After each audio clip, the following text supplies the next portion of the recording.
तुम नाश्ता करके फ्रेश हो जाओ, फिर हमें बहुत सारे काम करने। बल्कि मैं तो इंतजार कर रही थी कि तुम आओगे तो अपने सारे काम संभाल लोगे। मैंने आपसे कहा भी था शादी थोड़ी सी डिले। ये सब तो चलता रहेगा बेटा। देखो ना, वकार भाई भी अपने फर्ज से सुबुकदोश हो जाएंगे और मेरे घर में भी बहू आ जाएगी। अम्मी मैंने आपसे कहा भी था कि शादी थोड़ी सी डिले कर। मेरी नई जॉब है, मुझे इतनी छुट्टियां नहीं मिलेंगी। आप अब्बू से बात तो करके दो। तुम होश में तो हो? ये एंड टाइम पे तुम कैसी बातें कर रहे हो, जबकि दोनों घरों में शादी की तैयारियां मुकम्मल हो चुकी हैं। कल मेहंदी है तुम्हारी और आज तुम मुझसे कह रहे हो कि मैं शादी डिले कर दूं। देखो जैन, ये बात तुमने मुझसे तो कर ली, अपने अब्बू से नहीं करना। क्या मकसद है? सब अपनी मर्जी मुझ पर मुसल्लत किया जा रहा है। मैं क्या चाहता हूँ ये कोई नहीं सोचता। अच्छा चलो बताओ, तुम क्या चाहते हो? अम्मी मैं अपना करियर बनाना चाहता हूँ। इस्लामाबाद में मेरे पास अपॉर्चुनिटीज हैं और आप लोग हैं कि इस शादी की जंजीरें मेरे पैरों में बांध रहे हैं। ये कैसी बहकी बहकी बातें कर रहे हो तुम? इस्लामाबाद जाने से पहले तुम भी राजी थे, खुश थे इस शादी के ऊपर। अचानक क्या हो गया तुम्हें ये? और अलीज़े तुम्हारी भी पसंद थी, हमने कोई अपनी मर्जी मुसल्लत नहीं की थी तुम पे। मर्जी तो मुसल्लत कर रहे हैं आप मुझ पे। शादी शादी शादी।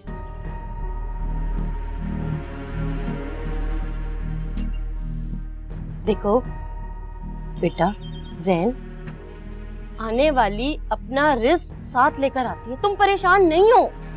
अल्लाह का दिया सब कुछ है हमारे घर में, किसी चीज की कमी नहीं है हमें। देखो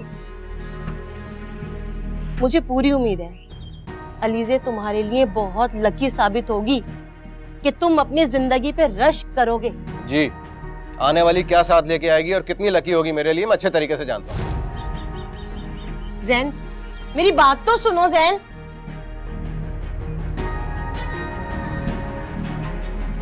क्या हो गया इस लड़के को? खुश तो था अपनी शादी पर।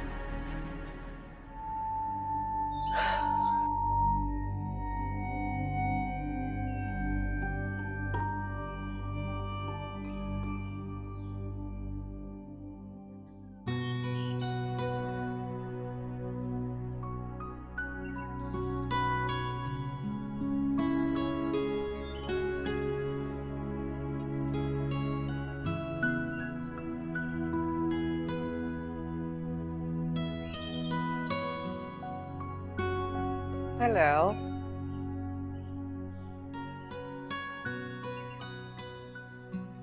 आ गए तुम? मैं तुम्हारा ही वेट कर रहा था। खैरियत? हाँ सब खैरियत है। मुझे ये बताओ कि जैन से शादी के सिलसिले में तुम्हारी कोई बात हुई? आपकी दी हुई सारी ऑफिस मैंने उसको बता दी थी। आई डोंट थिंक जैन जैसा लड़का इतनी बड़ी अपॉर्चुनिटी अपने हाथ से जाने देगा। इसीलिए मैंने तुम्हारे लिए जैन का इंतखाब किया था। वो मिडिल क्लास लड़का है, तुम्हारे नीचे दबकर रहेगा, जैसा हम कहेंगे वैसा ही करेगा। लेकिन कहीं ऐसा ना हो कि जब उसको हकीकत का पता चले वो मुझे छोड़ दे। एक बार शादी हो जाए फिर उसके पाँव में दौलत की ऐसी जंजीर डालूंगा कि वो चाहकर भी तुम्हें छोड़ नहीं पाएगा। बस मैं चाहता हूं कि तुम्हारी शादी जल्द अज जल्द उससे हो जाए, कहीं वो हमारे हाथ से निकल ना जाए। मैंने उससे बात की है, अभी तो वो गया हुआ है कराची। वापस आता तो जल्द अज जल्द हम शादी कर लेंगे। ऐसे वक्त में तुम्हें उसे कराची नहीं जाने देना चाहिए था, कहीं बात भी करना चाहे। इन मिडिल क्लास लोगों के खानदानी मसले भी बहुत होते हैं। तुम उसे कॉल करके कल फौरन बुलाओ, मैं फौरन उससे तुम्हारा निकाह करना चाहता हूँ।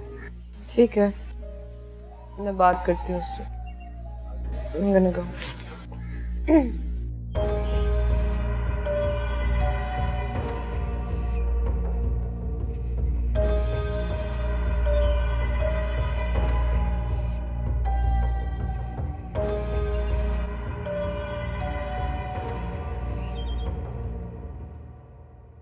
आप किंजा की शादी कर रहे हैं? हाँ। और ये जैन कौन है जिसकी आप बात कर रहे थे? जिससे किंजा की शादी हो रही है, हमारे ऑफिस में काम करता है। आपने सब कुछ तय कर लिया और मुझे बताया तक नहीं।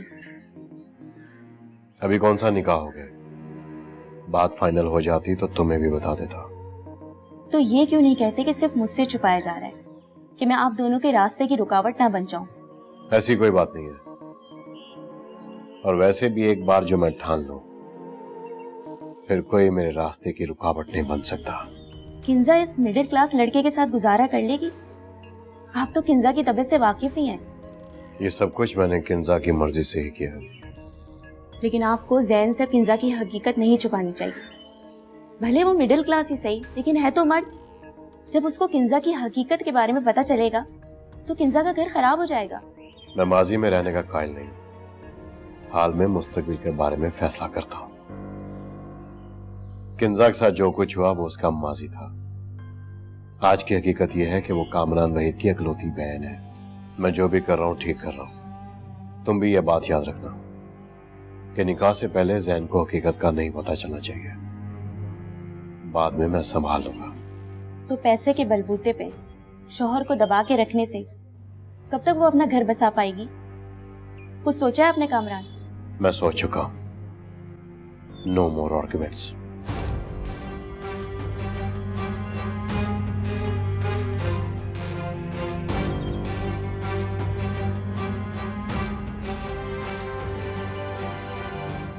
चाहते उल्फते राहते मैनू रास